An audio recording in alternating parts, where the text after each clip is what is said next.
Welcome to Chapter 11. This is our second of decision-making chapters and the use of our data. In Chapter 10, we looked at the short-term decisions that we would make, and there were basically 6 of those.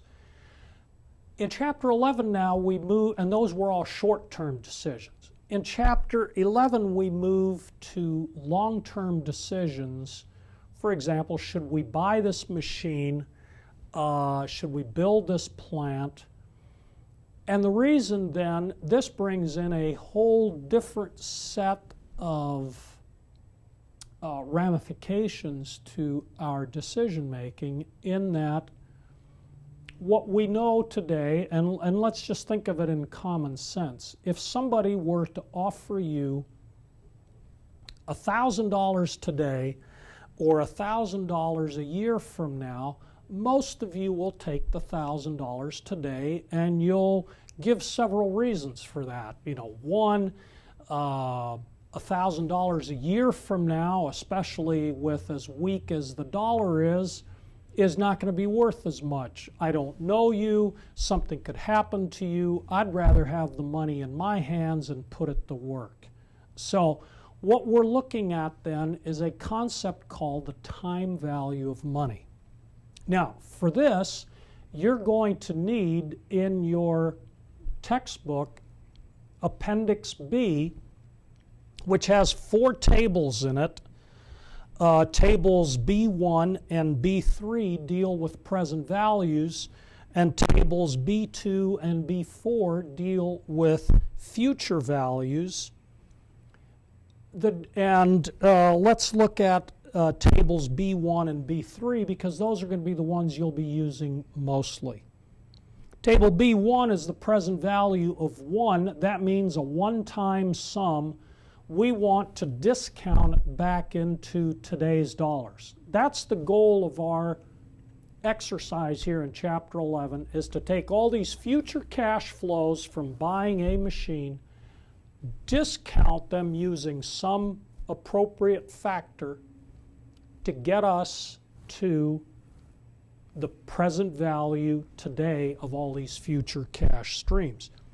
Table B3 then deals with the present value of an annuity, and an annuity is a term that means the same amount each year. So, if I have a machine that is going to save me $1,000 for 1 year, that's table B1. It is a one-time amount. If I have a machine that is going to save me $1,000 a year for 10 years, that is a table B3 amount, an annuity. Now, understand that we're going to be covering the approach in this text and in this chapter is to cover capital budgeting using the tables at the end of Appendix B. You need to know that you can also use an Excel spreadsheet approach. So those of you that have Excel can look on your formulas, and you can find the Excel formula as well. You're free to use either approach. This textbook emphasizes the table approach, so my comments on this chapter today will be based on the tables as they're found in Appendix B. So, first thing we're going to do is we're going to look at, if you look at slide 5, we're going to look at, there are 4 items listed. We're going to concentrate on 3. We're going to concentrate on the payback, the net present value, and the internal rate of return. Most people in the business world do not use the accounting rate of return, so my comments are not going to touch on the accounting rate of return. So let's go to slide 7, or let's go to slide 6. First of all, the capital budgeting process.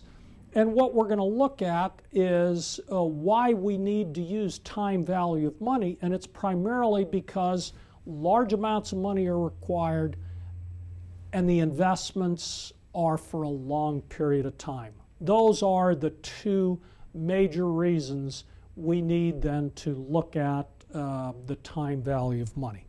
So if we go to slide 7, the payback, this is the easiest method to use because the payback period, what we look at is the cost of the investment divided by the cash flow. So notice we're concentrating on cash savings or cash flows. So if we go to slide 10, we'll actually see how it is calculated. And here we have this machine that costs $16,000, has an 8-year useful life, and it saves us $3,000 a year in year 1, $4,000, $4,000, $4,000, and so forth. If we move to slide 11, we'll notice that we see then when the payback period comes into effect. So again, here on slide 11, we'll see that our payback occurs, we recover our original $16,000 purchase price sometime between the 4th and the 5th year when our cumulative cash flows move from negative to positive. So we would say our payback period is a little over 4 years. Now, if we go to slide 12, we're going to notice some very obvious discrepancies. First, it ignores profitability. The only thing the payback period tells you is how long did it take me to recover my original investment. It does not take into account the time value of money. So, therefore, payback, great advantage, real simple to use. Big disadvantages, ignore the time value of money and ignore profitability. So let's move to slide 19 then and talk about the net present value, which fixes these problems.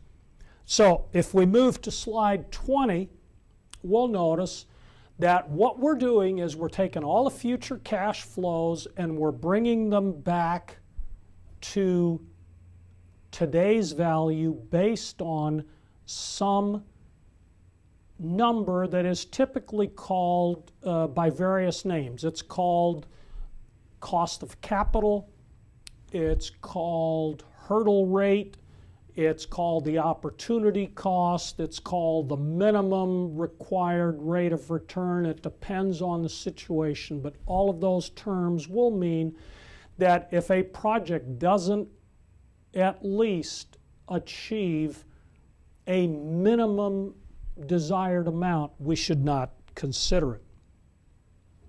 So if we look then at slide 21, we're going to talk about the cash flows. We see the cash flows. We look at the present value factor, and here, since you notice all of these amounts, our savings are $4,100, we would go to the tables, the present value tables, and we would take the individual, and we said the cost of capital was 12%. So if we move on to the next slide, you'll see that the present value factors are found on the appendix B1, and we would apply those. We take all of these future cash flows. Notice that we expect savings of $32,800, but when we discount those to the present, what we're saying is that those only in today's dollars are only worth $20,367. We compare that to the cost of the machine and we get a net present value of the investment. And if we go to slide 24, then we get to our rules. If the net present value is positive or 0, we accept the project because it met or exceeded our return. If the net present value is negative, that's not acceptable, again, from a quantitative basis, and we would reject the project because it did not meet our criteria. So that's net present value. There is a derivation of that. And notice net present value gave us an answer in dollars. Now we're going to shift to slide 26. And we're going to look at the internal rate of return, which gives us an answer in percentage terms. And what we want to find out is that percentage rate that will take the present value of the inflows and make them equal to the present value of the outflows. And don't worry about it now, but mathematically, that is the point at which the net present value equals 0. So if we go to slide 27, what we look at is here we have a project life of 3 years. We have this project costing $12,000 and it saves us $5,000 a year in cash savings. We want to determine the internal rate of return. So the first thing we do, moving to the next slide, slide 28, is we take the savings, divide it by the cash flows, which gives us 2.4, which, by the way, is also the payback period.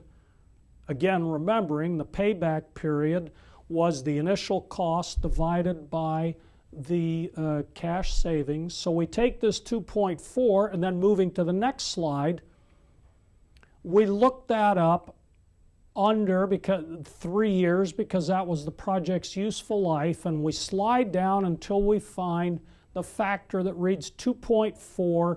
We read up and we see that it's about 12%. The 12% factor for 3 years is 2.401, which is pretty close to 2.4.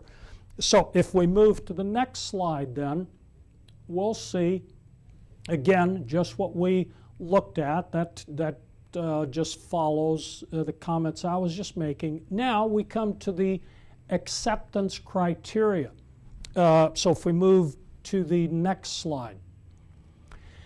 Yeah, what we do is that in order for a project to be acceptable, if we use the internal rate of return, the project's rate of return must be equal to or exceed the company's cost of capital or the company's minimum desired target. Okay?